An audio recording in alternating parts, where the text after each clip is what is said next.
Hello traders, आज है day 50 and finally last 10 days. ठीक है, इसके बाद मैं भी शायद मैं अपना चैनल टेलीग्राम का चैनल में भी शायद बंद कर दूं। उसके पीछे एक रीजन है। आज का मैं आपको पहले बताता हूँ लॉजिक। एंड आज हमें क्या हुआ है, आज लॉस हुआ है बाकायदा 2000 रुपये का। यहाँ पे अप्रोक्सीमेटली 1900 रुपये का लॉस यहाँ पे हुआ है। एंड स्टॉक में हमें लॉस हुआ है आज 550 रुपये का। एक ही ट्रेड लिया था हमने। ठीक है, तो पूरा पहले स्टॉक के बारे में देखते हैं। तो स्टॉक में आज क्या हुआ था, हमने 3-4 ट्रेड लिए, हमने प्लान किए थे, बट कोई भी एग्जीक्यूट नहीं हुआ।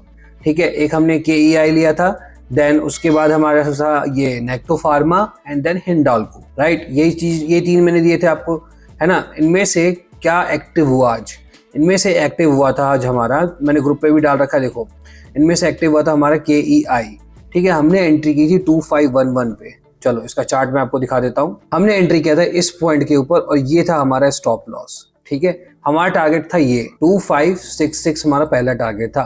ये चीज मैंने ग्रुप पे ऑलरेडी डाल रखी थी कि हमारा पहला टारगेट है, देखो 2566, 2585 हमारा सेकंड टारगेट था।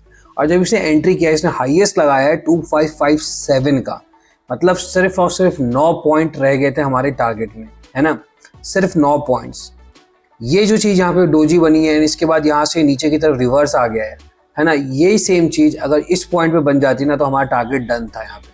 ठीक है, अब मैं यही एक्सपेक्ट कर रहा था कि एटलीस्ट ये इस पॉइंट से ना यहाँ तक ये जाएगा, जो कि प्रीवियस डे लो था, सॉरी प्रीवियस डे हाई था। इस पॉइंट से अगर इसको रिवर्स करना होगा तो यहाँ से रिवर्स कर सकता है। ये एक्सपेक्टेड था, ऐसा मैं नहीं कह रहा कि मेरे को एक्सपेक्टेड नहीं था, ये एक्सपेक्टेड था कि यहाँ से रिवर्स कर सकता है। बहुत हाईली लाइकली पॉसिबिलिटी यही है। ठीक है, बट इसने यहाँ से रिवर्स कर दिया यार, पहले से रिवर्स कर दिया। अब इसमें मैं क्या कर सकता हूँ? मेरा काम था स्टॉक सिलेक्शन करना, मैंने सही किया। ठीक है, रिस्क मैनेजमेंट लेना, मैंने सही किया। यही सेम चीज़ मैंने आपको भी बताई है। यहाँ पे पूरा अच्छे से सब कुछ मैंने एक्सप्लेन किया है यहाँ पे कि क्या करना है, कहाँ पे स्टॉप लॉस लगाना है, कितना शेयर लेना है, ताकि आपका लॉस सिर्फ 500 रुपये का हो। ठीक है, वही सब कुछ मैंने आपको यहाँ बताया। इतना मैं कर सकता हूँ। अब रिवॉर्ड देना मार्केट के हाथ में है। मार्केट ने क्या किया, एग्जैक्टली यहाँ से पूरा रिवर्स मार के हमारे स्टॉप लॉस काट दिया। And then in the end 2511 पे हमारी एंट्री थी, 2525 तक ये गया। ठीक है, अब इसको तुम क्या ही बोलोगे यार, अब क्या बोल सकते हैं इसको। ठीक है, तो ये जो चीज यहाँ पे बनी है, बस ये रिग्रेट है कि ये चीज यहाँ बन जाती तो हमारा काम हो चुका था। उसके बाद भले ही कुछ भी करता, पर ठीक है, एनीवे इसके बाद हमें कोई और दूसरा ट्रेड मिला नहीं, यही एक ट्रेड लिया था। अब मैंने आपसे क्या बोला था कि ये जो ट्रेड मैं लेता हूँ, ये मैं खुद जो लेता हूँ ना, मैं वही देता हूँ आपको हमेशा। मेरा यही रूल रहा है। ठीक है, तो देखो मैंने ये ट्रेड लिया था, इसमें मेरा 500 रुपये का लॉस होना था, 500 रुपये का ही लॉस हुआ है। ठीक है, और वही चीज मैंने ग्रुप पे भी डाली है कि देखो लॉस हो चुका है यहाँ पर, और उसके बाद हम लोग कोई ट्रेड ही लेंगे। तो अभी तक हमारा वीकली ऐसा हुआ था, मंडे कल हमने बहुत छोटा प्रॉफिट लिया था, मतलब एग्जैक्टली हमारे प्रॉफिट्स नहीं लगे। तो 1K का लॉस होता है तो मैं कहता हूँ हमारा अच्छा खासा लॉस है, बट स्टिल ठीक है, चलो मैं आज मान भी लेता हूँ लॉस हो गया। फिर कुछ लोगों ने क्या किया, ग्रुप छोड़ दिया। क्यों? क्योंकि उनसे ये देखा नहीं गया कि भाई एक दिन तो स्मॉल प्रॉफिट दिया, एक दिन लॉस दे रहा है ना, तो कैसे ये प्रॉफिटेबल होता है? भाई मार्केट ऐसे ही चलता है। जिन लोगों को नहीं समझ में आता वो लोग यही करते रहते हैं, एक ग्रुप से दूसरे ग्रुप।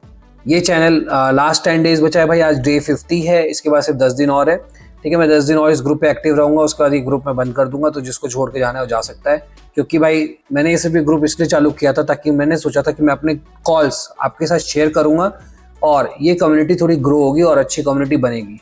ठीक है, 60 दिन होने वाले हैं एंड इनफैक्ट सिर्फ यहाँ पे 200 सब्सक्राइबर, जिसमें से आधे से ज़्यादा एक्टिव भी नहीं होंगे।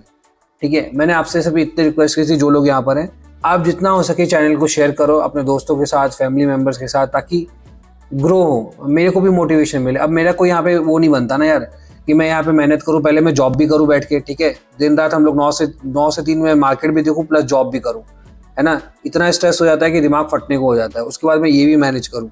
ठीक है, तो ये सब चीज़ें पॉसिबल नहीं है। सो ये लास्ट 10 डेज है, उसके बाद मैं ग्रुप बंद कर दूंगा। वो आपके ऊपर है यार, देखते हैं कितना ग्रो होता है। अगर ये चैनल ग्रो नहीं हुआ तो कोई मतलब नहीं है, कोई सेंस नहीं है इस बात का। So do like and subscribe guys, बाकी आपकी मर्जी।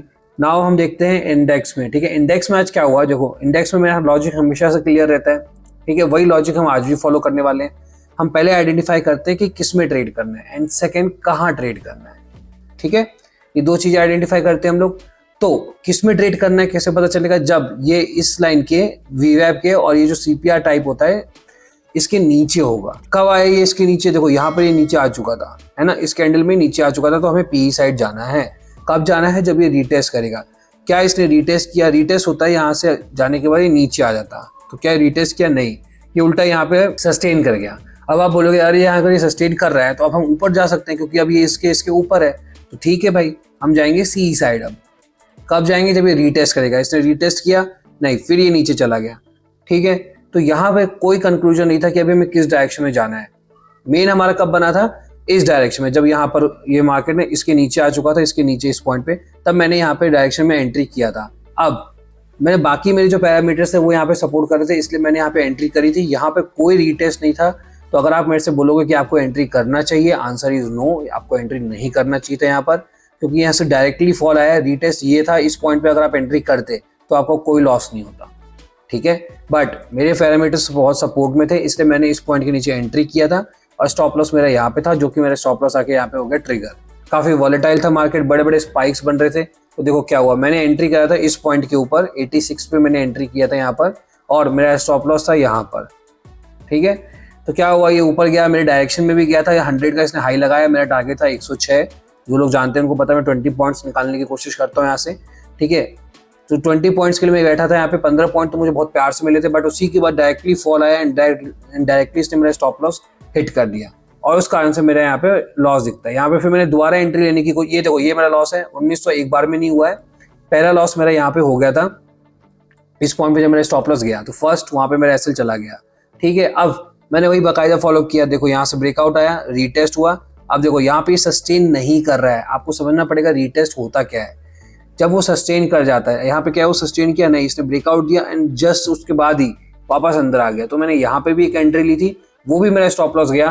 क्यों? क्योंकि हम लोग बायर्स हैं। बायर को कब स्टॉप लॉस जाता है? जब मोमेंटम होता ही नहीं मार्केट में। फिर मैंने एंट्री यहाँ पर करी, यहाँ पे इस पॉइंट पे कहीं की थी, ठीक है। इस पॉइंट के ऊपर मैंने एंट्री किया था, ये एंट्री मेरा एग्जीक्यूट हुआ एंड देन यहाँ पर मेरा स्टॉप लॉस फिर से कट गया, ठीक है। क्योंकि हम ऑप्शन बायर है यार, अगर हमारे फेवर में मोमेंटम नहीं आएगा तो हमारे डिके का लॉस होगा ही होगा। और ये जो स्पाइक है, ये इसका प्रूफ है कि हमें डिके का लॉस होता ही होता है।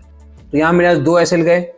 पहला एसएल मेरा यहाँ पे गया था, जो कि मैंने पैरामीटर के हिसाब से, अपने रूल्स के हिसाब से ही ट्रेड किया था मैंने अपना, उसमें मुझे कोई बुराई नहीं लगती, रूल्स के हिसाब से मैंने पूरा ट्रेड लिया था।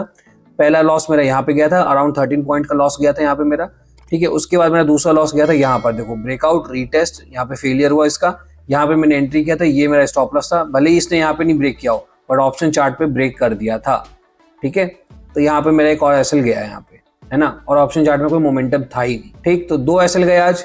कोई नहीं गाइस, होता है ऐसा। अगर आप मेरे को सिंपल एक बोलोगे कि ब्रेकआउट रीटेस्ट में अगर आपने ट्रेड किया होता, तो ये वाला बंदा था ब्रेकआउट रीटेस्ट फेलियर। यहाँ पे आप यहाँ पे एंट्री करते इस पॉइंट के नीचे, यहाँ आपका स्टॉप लॉस रहता, इन दी एंड आपका स्टॉप लॉस हिट होता, बट छोटा ही एसएल जाता आपका, ठीक है। जो मेरा सेकंड स्टॉप लॉस गया वो सिर्फ मेरा 6 पॉइंट का गया था, ठीक है। तभी मेरा 1300 और प्लस 600 1900 के आसपास का लॉस हुआ है, ठीक है। तो अगर आपने ट्रेड लिया होता तो सिर्फ 6 पॉइंट का एसएल जाता आपका, और अगर आपके टारगेट होते तो 20 पॉइंट्स के आपके टारगेट होते हैं, ठीक है। आप कैलकुलेट कर लो, 1:3 का हम लेके चल रहे हैं, उससे ज्यादा ही है। तो कोई नहीं गाइस, 2 दिन से मार्केट अपने क्लोज बेसिस पे सेम पॉइंट पे ही क्लोज हो रहा है। देखते हैं भाई, कल हो सकता है एक अच्छा मोमेंटम मिल जाए हमें देखने को। तो ये था डे 50, लास्ट 10 डेज बचे हैं, लेट्स सी क्या होता है। अभी तक हम लोग अच्छे खासे प्रॉफिट्स में हैं, अराउंड 10 के प्रॉफिट में अभी भी, ठीक है। देखते हैं बाकी के 10 दिन में क्या होता है। अगर कुछ बड़ा लॉस नहीं हुआ तो होपफुली हम 60 डेज बहुत अच्छे पॉजिटिव में क्लोज करेंगे। तो thank you guys, take care, bye bye.